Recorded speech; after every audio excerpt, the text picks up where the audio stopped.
personal gain, and he fought Western land interests and their political hatchet men for years, out of no motive but to see truth and science triumph, and the greatest good come to the greatest number over the greatest period of time, according to the American Gospels.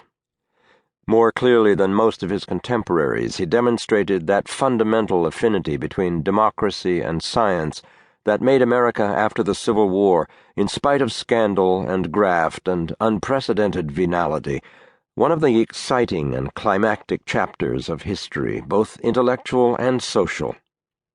He was one of those who, in his education and in his confirmed beliefs, seemed the culmination of an American type, though his own family arrived in America barely in time for him to be born here.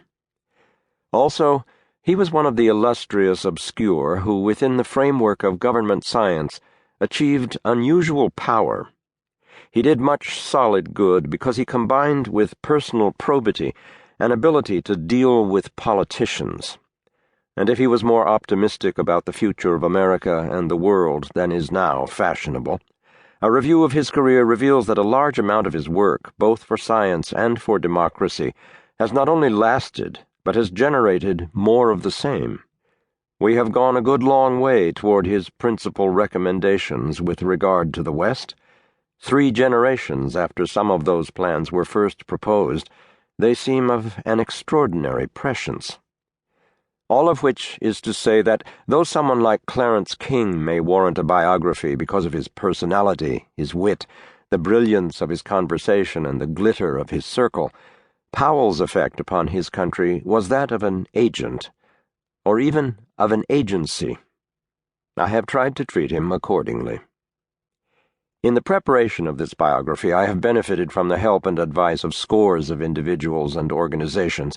Some of the work has been done under grants from the Milton Fund of Harvard University, the Henry E. Huntington Library and Art Gallery, and the John Simon Guggenheim Memorial Foundation. The American Philosophical Society has kindly helped with microfilm problems. Among librarians, I have yet to find a surly or unhelpful individual. I think librarians will inherit the earth. And the list of those to whom I owe a debt of gratitude is appended here, not to form a cordon through which a reader has to break to get at Powell, but as an inducement. If such as these have been interested in him and his work, he must be worthy of attention.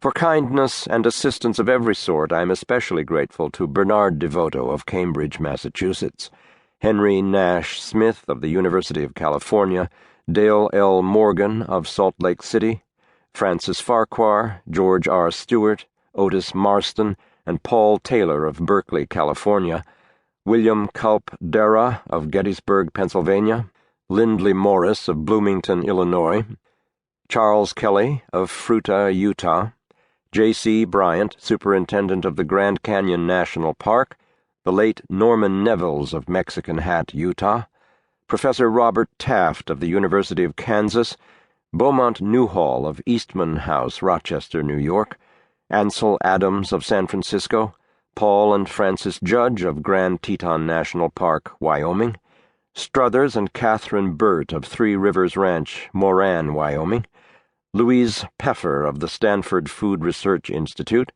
J.O. Kilmartin, Chief of the Map Information Service of the United States Geological Survey, Matthew Sterling, Paul Oser, and Miss May Tucker of the Bureau of American Ethnology, Professors Ben Page, J.E. Williams, and the late Bailey Willis of Stanford University, and V.L. Vanderhoof, formerly of Stanford, Leroy Hafen of the Colorado Historical Society, and Marguerite Sinclair of the Utah State Historical Society, Thomas Manning of Yale University, and, by no means least, the staffs of the libraries where I have had the pleasure of working: Widener Library of Harvard University, Bancroft Library, University of California, the Stanford University Library, and the Branner Geological Library, Stanford University, the Henry E. Huntington Library, the National Archives, the United States Geological Survey, and the Bureau of American Ethnology in Washington,